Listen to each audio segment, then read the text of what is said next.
Welcome back to Expert Instruction, the Teach by Design podcast, where we dive deeper into the research surrounding student behavior by talking with the people implementing these practices, where they work, and with the students they support. I'm Megan Cave. And I'm Nadie Sampson. Nad, if we're being real, I'm real exhausted today. It just feels like the school year started just immediately. Like it was summer, school went out, then it was summer took 4 seconds and also an eternity. And then the start of the year just happened to us. It is now like on us. And all of a sudden I had like 45 different things that just landed on my plate, both in my personal, like crazy, chaotic world and also in my professional life. Like everything just came at once. There's emails, logistics are like all I do all day long, it seems like.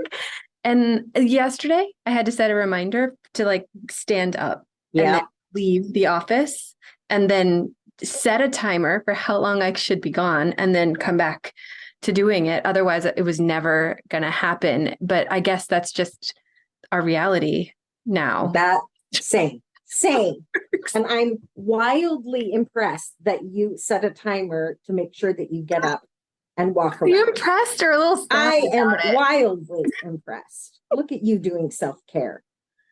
I don't know. There is so much going on. Yes. Training, students, and all these transitions to like new routines that were used to be old routines, but now we have to get used to them again. It always feels new, place. Right? It's like we've never done it before.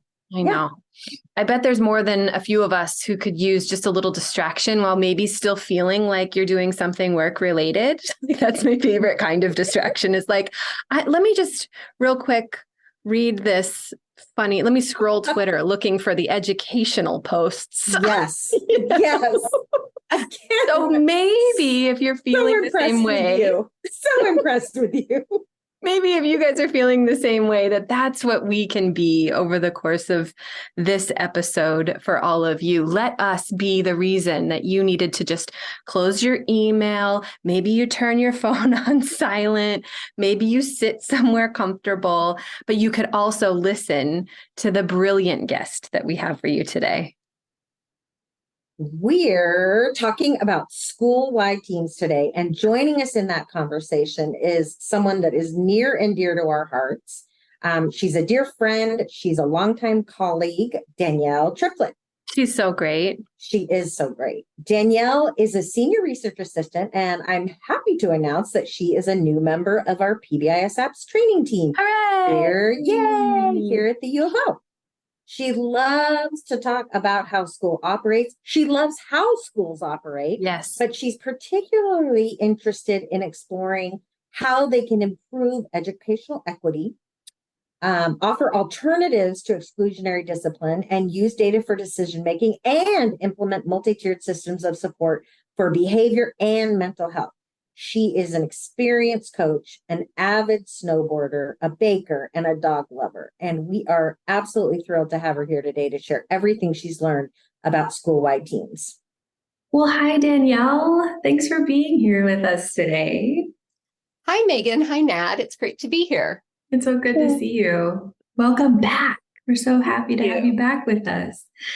So today we asked you to join us because, we're focusing our year on trying to clarify some of the aspects of PBIS implementation and the framework as a whole. And so we're making our way through the TFI and the items on the TFI that help schools to know where they're at with their implementation levels. And so the first 2 questions on that TFI, they relate to your school-wide team. And so today we wanted to really talk about what it's like to be on a team, to leverage the support of a team, and all of the experiences that come with it. So first, we thought we'd just check in with you. You can tell our audience. You can remind us what are your experiences with teams, both maybe in your role of supporting them or working as a team member. What's your experience with this? Thanks, Megan. I have lots of experience with this, both as I started my career as a middle school language arts teacher. And when our school started implementing PBIS, I was like, hand up, yes, count me in, part of that, and was really struggling as a new teacher to figure out classroom management, right? I had like one course in graduate school on it, and then you're given your own classroom, and you know, I had high expectations for myself. We're all counting on you. Yeah, exactly. But when I found out that there were systems in place to really get, you know, the whole school on board and kind of all moving in the same direction while still allowing each teacher to have their own sort of individual expectations in the classroom and do it in a style that works for them. I mean, it just really resonated with me. And so I started out being a team member and helping come up with our school's expectations and creating the posters and how to teach those. And we made videos and that kind of thing. And so it just really made sense to me and added a lot of value for the work I was doing as a classroom teacher. So PBIS was new to your school? Yes, at the time. I see. So you really were just like helping to implement this framework from the ground up. Like 100%. You didn't come in to a system that was already in place. You guys were working on creating it together. That's exactly right. Yeah. Yes, we started with implementing Tier 1, started using Swiss. And our team was really eager. We had a fantastic team leader who was also a friend of mine. And so I just love being part of that team and building that. And actually we implemented Tier 2, check in, check out. And I was one of the first teachers to say, I want to do this. We'll try it out. You know, we had just a couple of kids and I had this young man who, you know, I wanted to kind of help mentor and be that person for. So Danielle, did you sit in the front of the class when you Yes, were a I'm student? the Hermione Granger. I'm the one with my hand all the way up and I want to have the right answer. Yes, that's me. You got it. So I've been on a team. And then when I transitioned out of the classroom, I moved into, I took a job at a school district here in the Portland metro area as a district PBIS coordinator. So you went from team member to team coordinator. Yeah, district coordinator. Like big incredible. And had 19 schools and elementary, middle, high school. And I loved it. I really excelled at it. I thought of myself as still a teacher, just my classroom was bigger and my students were bigger. They were now the adults, right? But I kind of was able to help, I think, translate some of the research and best practices and kind of, I really thought like a teacher. I could kind of appreciate where a lot of those educators were coming from and what barriers might be in place for implementation. And so I think that was great for me. But in that role, that's where I really went from being, you know, a team member to a team leader and helping not just establish teams maybe that weren't in place, work with teams that were doing great, where I had to give little support, kind of all across the board there. Yeah. When, well, now I'm really curious about what you took from your team member role and how you applied that in your district level, like higher leadership role. What did you learn as a team member that you then applied to the work that you were doing to support more teams? One thing that I'll say two things, I guess. Yeah. One is that my mentor told me she had been in the role previously and she's like describing it. She did a really great job kind of onboarding me and setting me up for success. But she's like, you're the cheerleader for this work, right? Like when the district, you know, one of our high schools was new to implementing and was not really bought into it. And so it was kind of like, I have to bring this thing to a high school and get folks on board, even though some might be saying, yeah, we don't really need this. So being a cheerleader and kind of maintaining visibility. And what do you mean? Maintaining this, just like being available? Being available, but also just keeping that initiative alive. Like I was sort of the one, like if it weren't for me having those teams meet, getting them together at that high school that was new, they wouldn't have probably done much. It would have been like, push that to the back burner. So I was there to kind of keep it afloat, make things happen, get things on the calendar, and actually kind of try to tie into the things that they wanted to see different at their school and how PBIS could be a vehicle to move some things forward. How did you keep it all straight? Yeah, go ahead. Coach.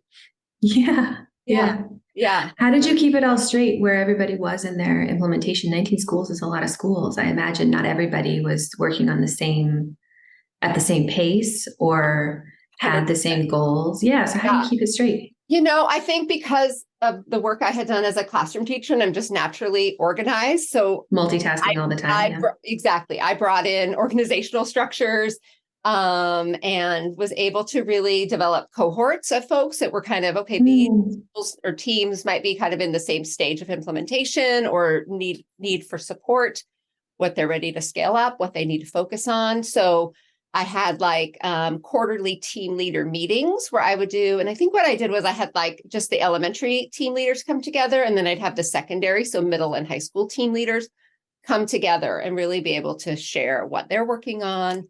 Did that happen during the year, or was that like the beginning of the year or the end? Like when could people come together like that? Well, at that district, we had teams all come together for a team. Sorry, I'm thinking of what we called it. We had, I guess it was professional development days. Yeah. So I would have all our teams come together, and I would guide some professional development at the beginning of the year, and really carved out work time for them to say, what do you need to do to kick this off? So that was usually happening before the teachers returned to school, like that week before. We'd find a day or two, and the district paid their time. So there was enough for them to show up. Same then throughout the year, those team leaders would come together about every other month. After school, their time was compensated. I always brought snacks and goodies. You have to bring the snacks and goodies. 100%, always. So that go ahead. Danielle, it sounds like, so you first learned about PBIS when you were actually on a team at a school that was just implementing, but you must have supplemented. How did you learn as much as you learned? What did you do so that you were like, oh yeah, I can coach this. Not only can I be on a team, I can actually coach other teams. What did you do to make that happen? Yeah, it was a big leap for me. I was a lifelong learner though, and I learned from George Sagai and Rob Horner, and attended.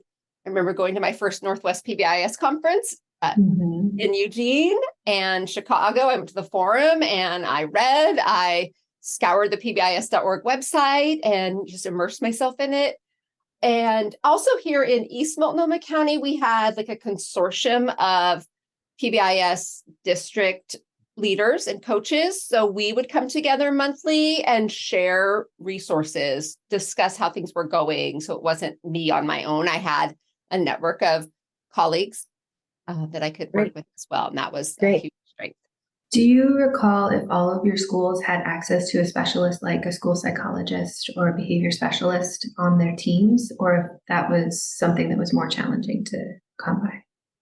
It was more challenging. I think for a lot of the school psychologists, they were pulled into doing a lot of testing and weren't able to participate on teams as much. But the district had a network of behavior specialists that were assigned to schools. So it might be one person that worked at 2 elementary schools, let's say. Okay. But, because we were talking about that a little bit, the three of us, just the other day. I was, the TFI says that, someone with experience or understanding of applied behavior analysis or something. And I asked Danielle and Nat and our training team, what is Alan's role? Training team lead. Okay, great. Yeah. I was asking him, I asked Kent, I asked everybody. I was like, what does that even mean? Who is this? Who has this? And how does every team get one? And so I was just really curious to see if the teams that you supported up in that district had that and how difficult that was to come by, or if you had to make a special arrangement. And it sounds like the district had to assign some people to the teams that might have had more of that experience than just what was available within the school leadership itself. Yeah, I'd say the district I was in was a pretty large urban district. So they had, plenty of personnel to fill those roles. They also often had like a special education teacher who I think in our district had been pretty highly trained in behavior analysis. But, if you're at, let's say, the Oregon Coast schools I've worked with, where they just don't have, the same amount of personnel, the same amount of people, it might be the school counselor who also wears 12 other hats throughout their Totally. building. Well, and anymore, I mean, the experience that Nat and I have talking with some people in the field anymore, it's like what used to be there, a person who used to be a part of Yeah. a district is just not there anymore, or they have been, their role has been absorbed by a different department and now it's handled in a fully different way, or whatever it is. So sometimes these supports that used to be in place, what we're finding is that not every district has found a way to sustain that position over the last 3 years. Right. Yeah. Right. I'd add to that, and it's interesting coming back to the Portland area and seeing the changes that have happened since maybe That's after right. 8 years ago. One, I would say there's an increase in qualified mental health providers being in schools. So a lot of schools, at least I know in Portland Public here, have a social worker assigned to that school. Interesting. That was a role that when I was teaching or when I was in Yes. that was not the case. So that's good. The other part, though, is post-pandemic, we're just seeing so many vacancies, and Yeah. a lot of schools just can't fill the positions as much as they'd like to, particularly in that behavioral and mental health realm. There's a real need.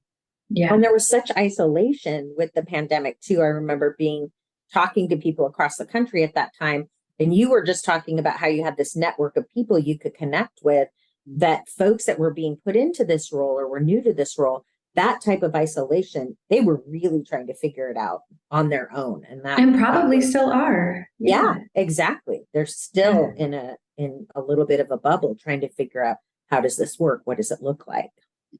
Let's talk a little bit about data, because you know how much we like it around here. Love it. Yes. Yeah.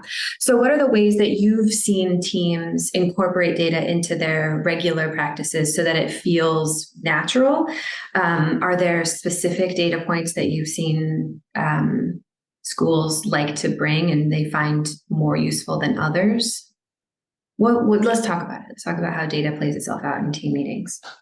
So it's different. I'd say I've worked across both as a district coordinator for PBIS specifically and the tiers there, as well as being on some research grants and projects. That's right. When it's PBIS, that kind of work, like I think as district coordinator, I established things pretty well and often did a lot of modeling up front, wearing those roles kind of for folks as data analyst, data provider, meeting facilitator, and then could gradually work myself out of a job, basically, of like, okay, let me show you how to do this. It's that I do, we do, you do kind of model, we do that with our adults as well. And so sometimes with data, that's a big piece of what we do, both as in sort of a practitioner role or as a researcher role, is showing teams what this looks like, often providing that data for them in ways that make sense, because sometimes I find that a lot of personnel they have access to so much, but it's hard to say, okay, what do we actually need to look at? Like, what are the top 3 things during this, 45-minute meeting that we can really have time to look at, explore, and discuss and problem solve around. Did your teams meet monthly? That's pretty typical. Yes. Yeah. Yeah. So you have 45 minutes a month to look at all of this stuff and make decisions. That's an efficient meeting. Right. Right. Like, were they meeting outside of that time ever to talk to each other about how things were going? Or was it strictly just the 45 minutes and we're out?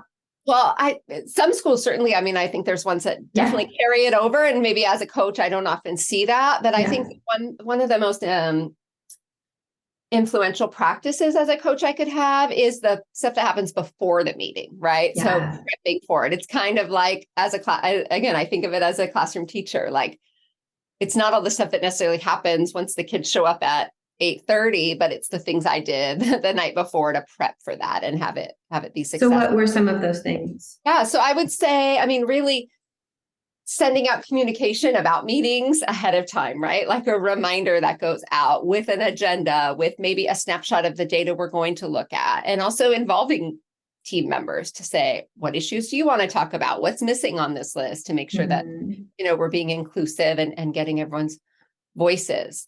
But I would say that not every team is skilled at and practiced at using data to guide their efforts. And so as a coach or as a meeting facilitator, you've got to be able to help them understand that and ask questions and narrow it down, sort of drill down that data to say what are the big ideas that we can come away from this and really learn from what the data is telling us. And how It's interesting. So sometimes data, I remember there was this article we used to read all the time, and I can't remember if it was George or Rob, but data is a 4-letter word or doesn't need to be a 4, something like that. Something about 4-letter words. Something about 4-letter words. You know Yeah. how much I love them. But Yeah. I just wonder too how you were able to help folks not be afraid of data.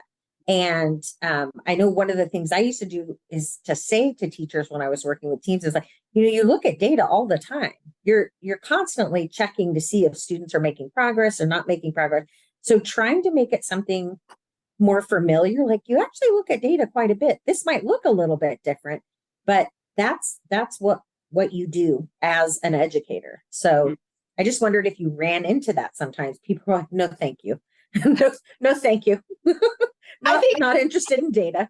I think it's especially true with the school-wide discipline data, because there's some educators who I think haven't made that, don't see the connection between a kid's behavior and how I would tell a teacher all behavior is communication, but it's figuring out what they're communicating, why they're doing that, sort of the function of that behavior, and helping folks to understand that. And that's a coaching and teaching piece that has to come into play. But I think sometimes we think, oh, we're not responsible for that, or we're not sure how to act, right? Like, what can I do to make this different if this kid is struggling, if their behavior is doing this, why are they doing that? What can I actually do to change it?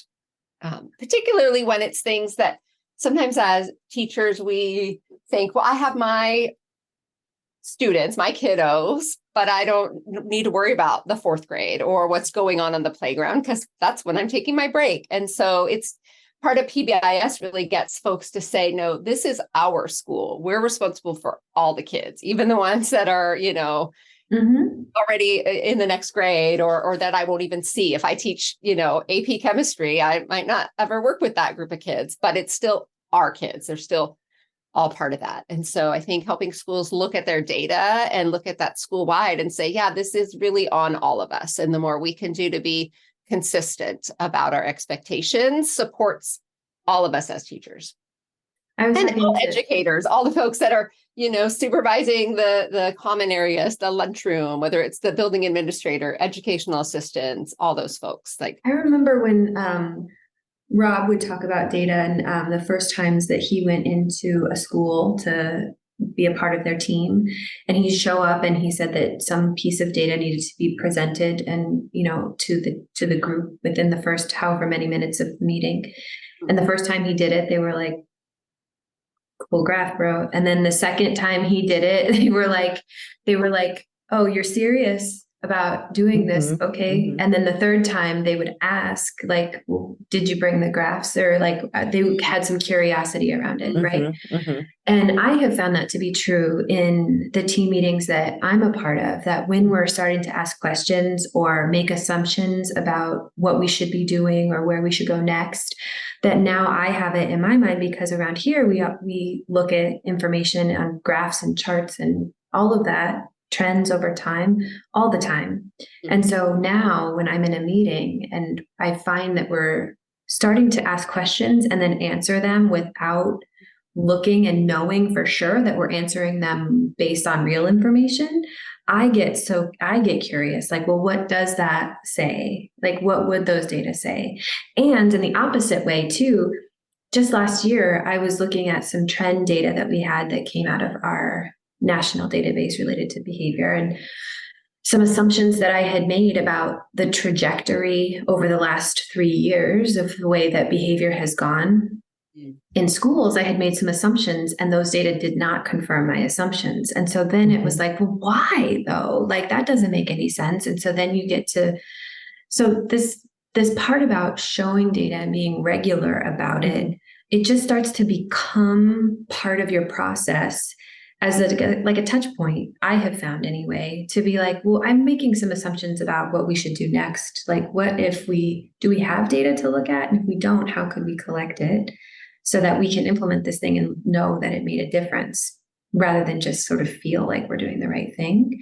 And that you can ask, like, what is not confirm, it can not Disconfirm?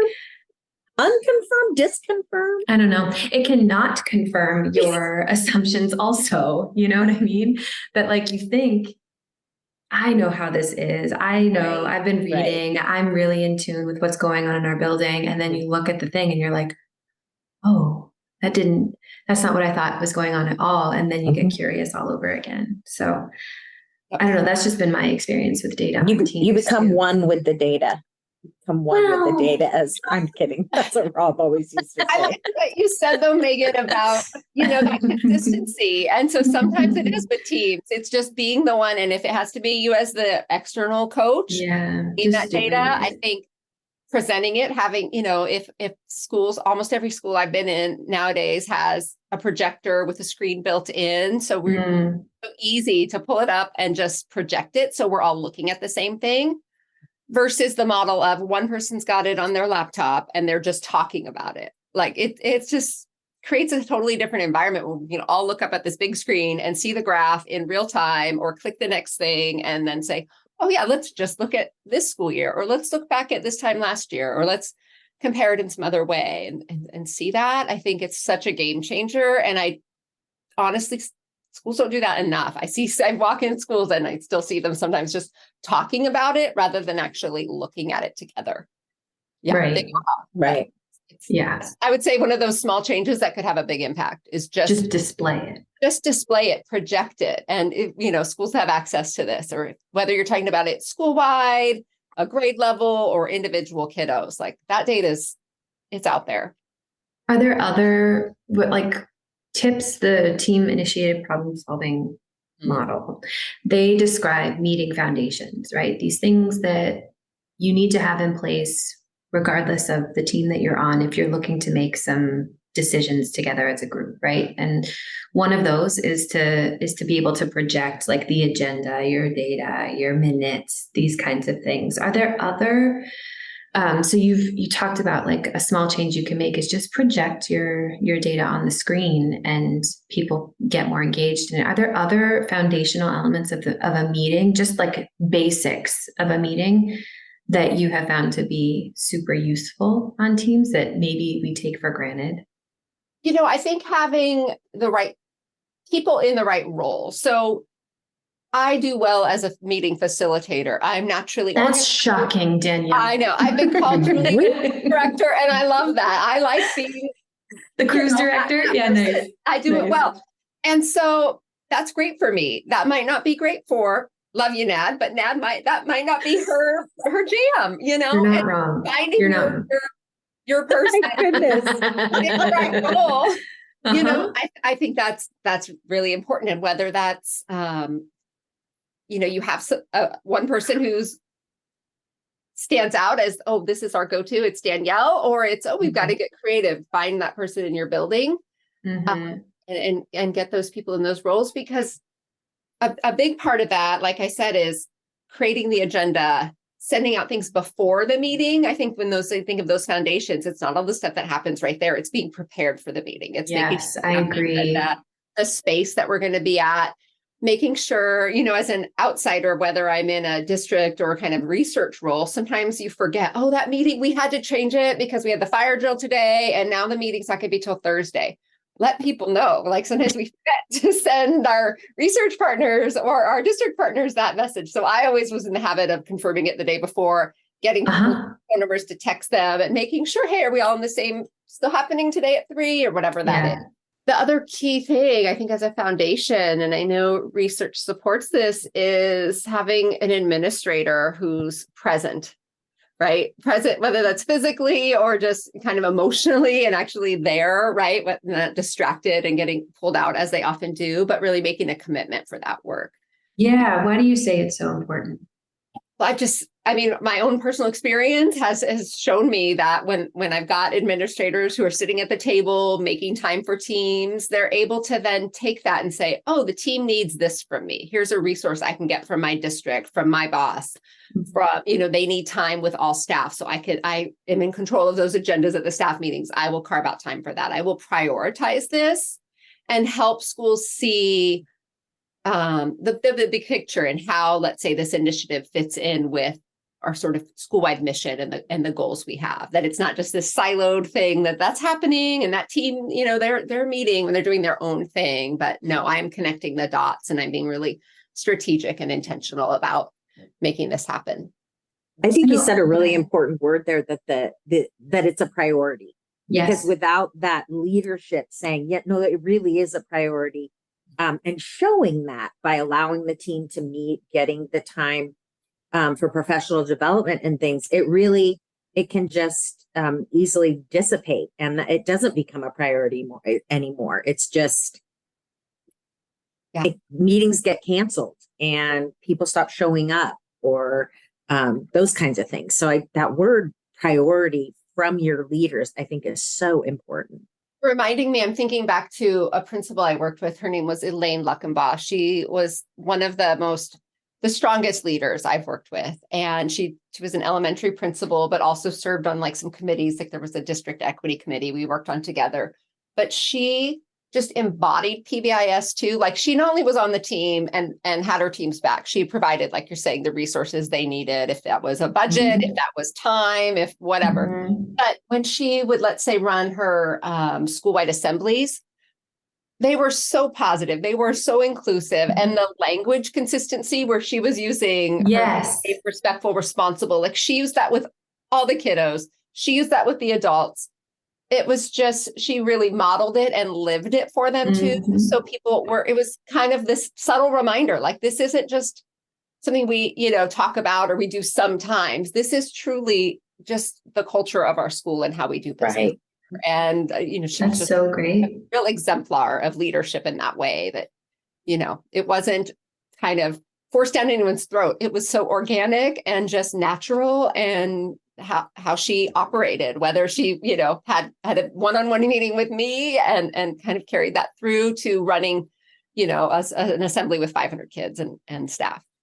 Yeah, it sets the tone, exactly. For the whole school. And you just know that when you have a leader that's bought in and invested in achieving the same outcomes that you are, then everybody gets in on it, and thinks, oh no, this is real. We're really doing this. Exactly. Mm-hmm. I'm thinking too about like representation from your school, like getting representation on your team, that we talk about, like having grade level representation, that you have teachers, specialists, special ed professionals, leader, administrators, families, students. Like we talk about representation on teams, and it makes me think about like how the makeup of a team can center equity in this work. Because one of the things that that Nat and I think both are really interested in when we talk to people this year in particular is that we're talking about the framework of PBIS, and we're really trying to clarify how these things work, so that when we say the word PBIS, it doesn't just mean rewards and tokens, that we're talking about this whole framework. And at the center of the framework is this word of equity. And I think that we can throw it in there and just say like, well, just the part of it. It's like the hub of all of it. So just do that. But I don't know that we always spell out, like, what does it mean to center equity as a school-wide team? And so I think we can talk about data, which we should, and how disaggregating data as part of your decision-making process can really achieve equitable outcomes. But I'm also curious about how your team and the functions of it and who's on it can also be a representation of equitable access to this framework and the supports within it. So anyway, that's a long-winded way of just asking, like, in your experience, how do teams and like the nature of working together as a group, how does that center equity in the work? How do you do that? Well, I can say I've seen schools that do this really well and schools that are really uncomfortable with talking about race, racism, disproportionality in the data and that kind of thing. So I think I would say it also comes down to leadership and leaders who create space and are having open conversations about what's going on in their schools. I'm looking at my notes here. For me, what I've seen work well is when we have representation on our teams. So our representation of our educators looks like the students that we serve. And so too often we have white folks like myself who might be in schools that have a different makeup of their student population. And so I think having, our kids be able to look up and see that they have people who represent what they look like in their buildings as much as possible is huge. And so having folks on the team that can represent them really can help move that equity conversation forward. Right. That's not always the case in all our schools, particularly here in Oregon. And so the other big thing that I'm an advocate for is raising student voice.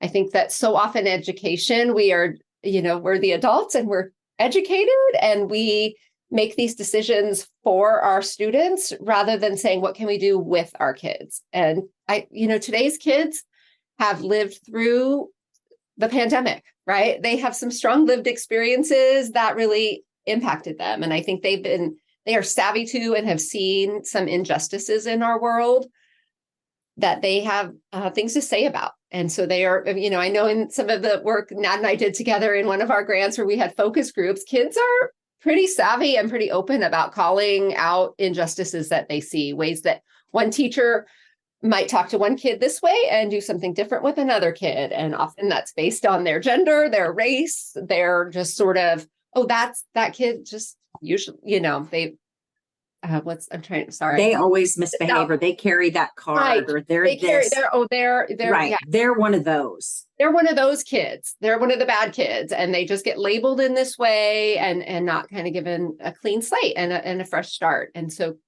I've just been really aware of that. And there's so much out there about student voice. And if there's one thing I would like schools to do more of, it's really building that up and letting our kids be heard and having a voice in how their school goes. I see this with my own daughter. She's in 5th grade now.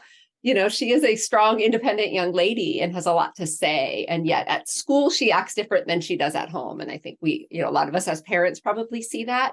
And so I think there's just so many ways we can get kids' voices heard and really say when we're thinking of the data, like, can they see some of this data? Can we share it with them? Can we amplify and their voices and help them generate some solutions and be part of it too? It's their school. They're there every day. And so the teams that you've worked with, just real quick on the teams that you've worked with, have they had a family member or a student as like regular standing members of the team? Or are we talking more about like having a focus group of kids or having a parent night or a family night or whatever, where you can get this kind of conversation going? Or are teams actually putting individual people on the team?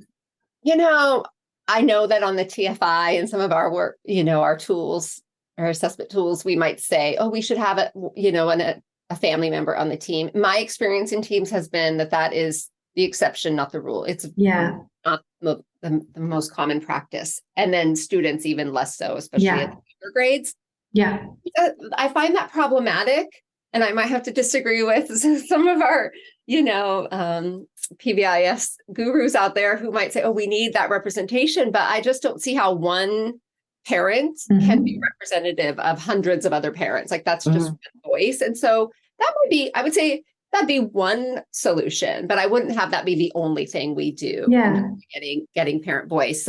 Not every parent has the type of schedule that might allow them to come to a school meeting that's happening, at 3 p.m. So that's a barrier. Now we're already kind of ruling out some of our population that we really need to hear from. So I think getting creative and saying, we might want to be able to have a handful of parents provide us voice on our team, maybe on a site council, but looking at other ways to get them involved. There are surveys I've seen that are created. There are ways that I think we can use technology so that parents can do that via Zoom and do it, asynchronously, even where they can give some feedback, really thoughtful about that. But yeah, in my experience, I haven't seen a ton of family members or students on the team.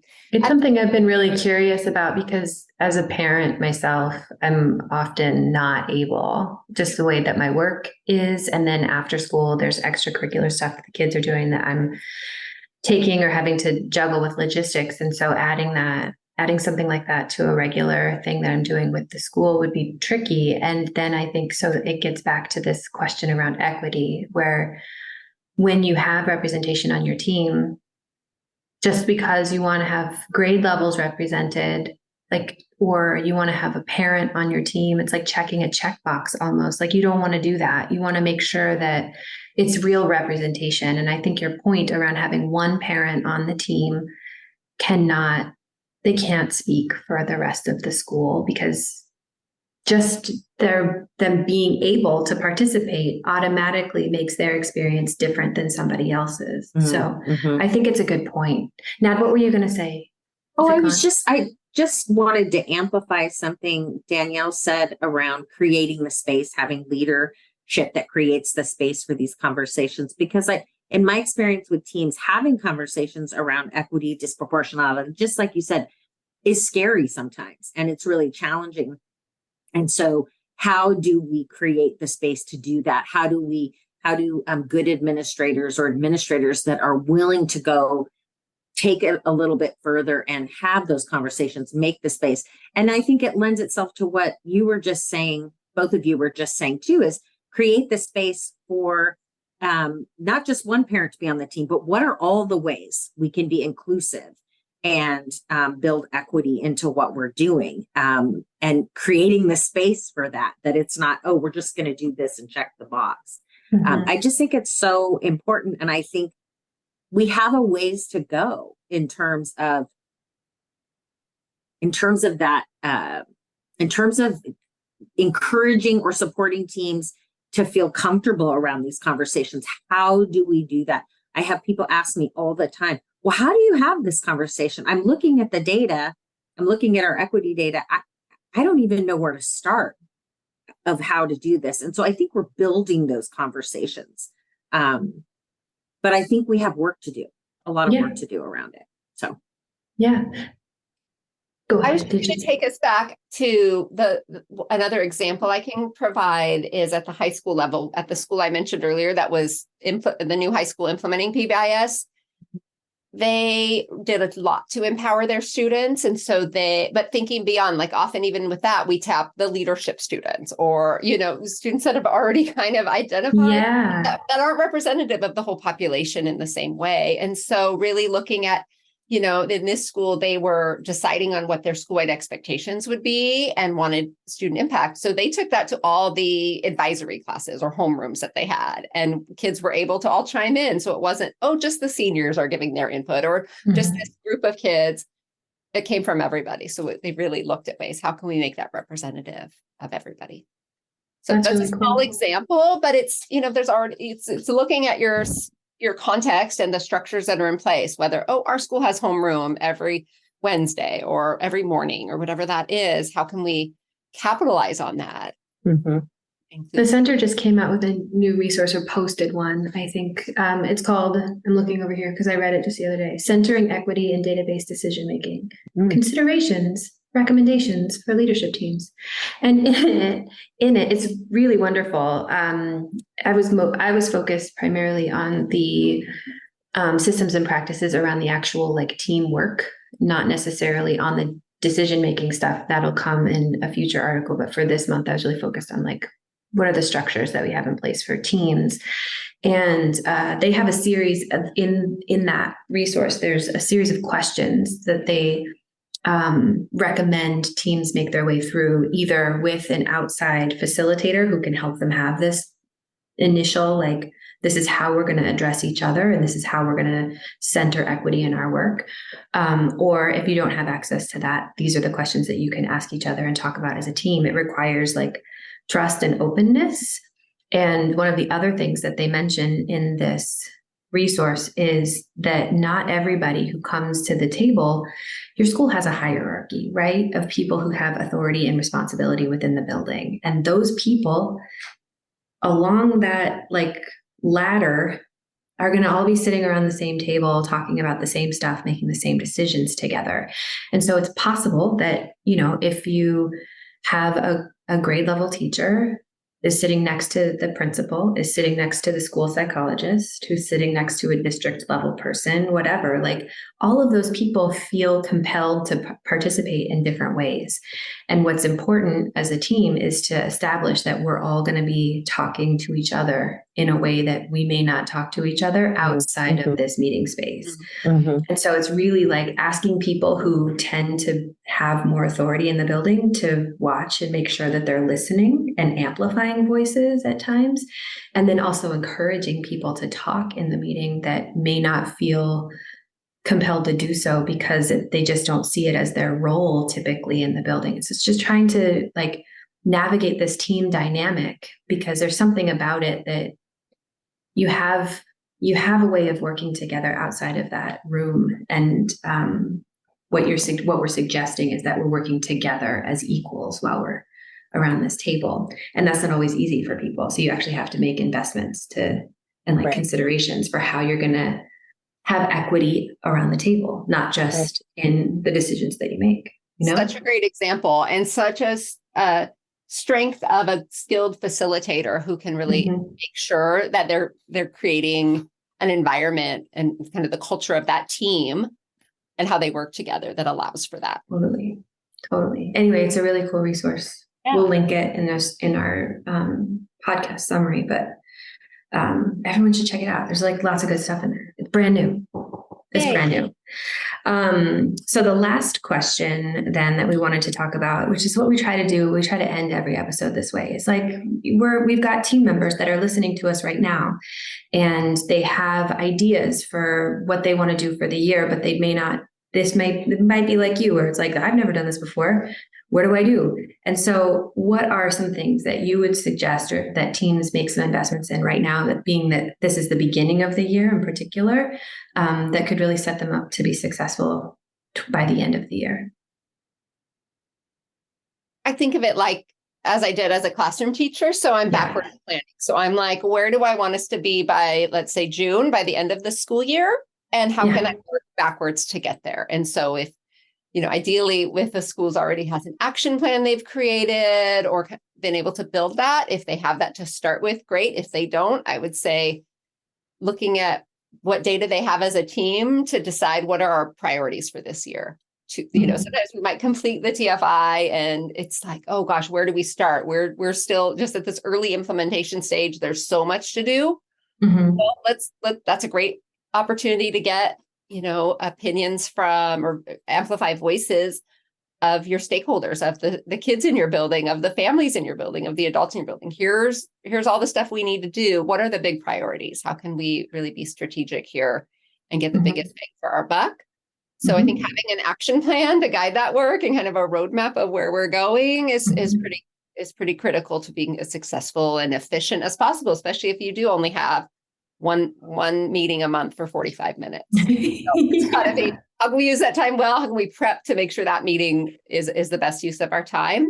And then I'd say finding that organized leadership person who is going to be your facilitator, who's going to be sending calendar invites and making sure that these things are actually happening. Is there space for it? Are there Zoom links to send out? Whatever that is, like starting out in an organized way. I'm thinking much like how teachers, we set the stage for our year ahead in September or whenever your school year starts, building our community, right? We're carving out time to say, how do we get to know each other in this space?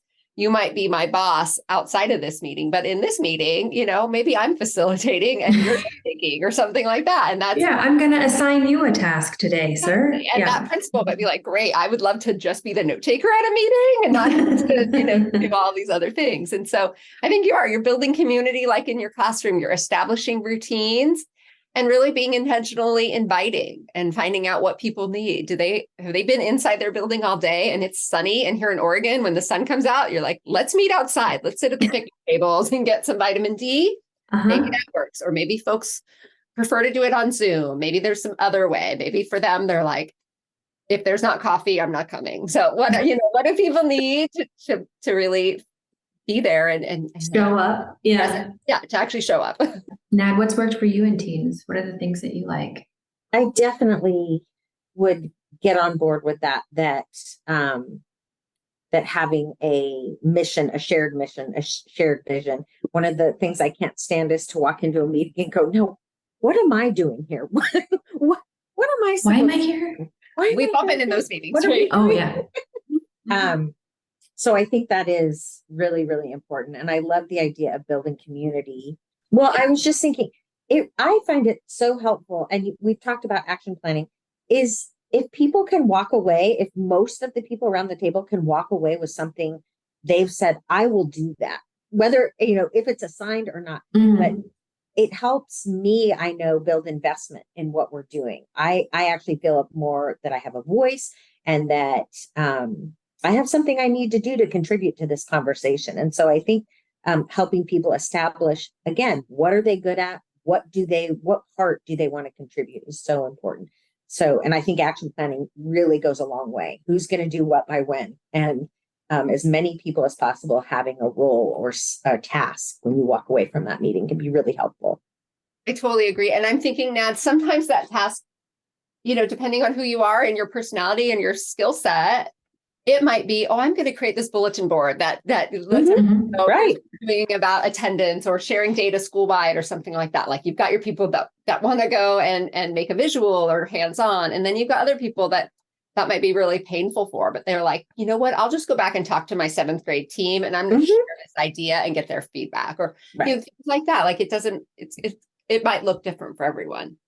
It's all important. Yeah. But it's all important work. I would also say I'm reminded of when I was at that high school I was talking about, and the school was really talking about the culture. And they said, we have sort of social influencers. This was pre social media days, but they were like, if we have the football coach on board, most teachers will also be on board. Like they kind of knew that he'd been there for decades. He was really seen as a leader. He wasn't going to be part of the team, wasn't in his wheelhouse or interest, but they were like, if we get him on board, that's going to set the stage for success for this initiative that we're taking off. So sometimes it's even leaving the meeting and just, we're going to go talk to this person and we're going to kind of see what we can do to get them on board.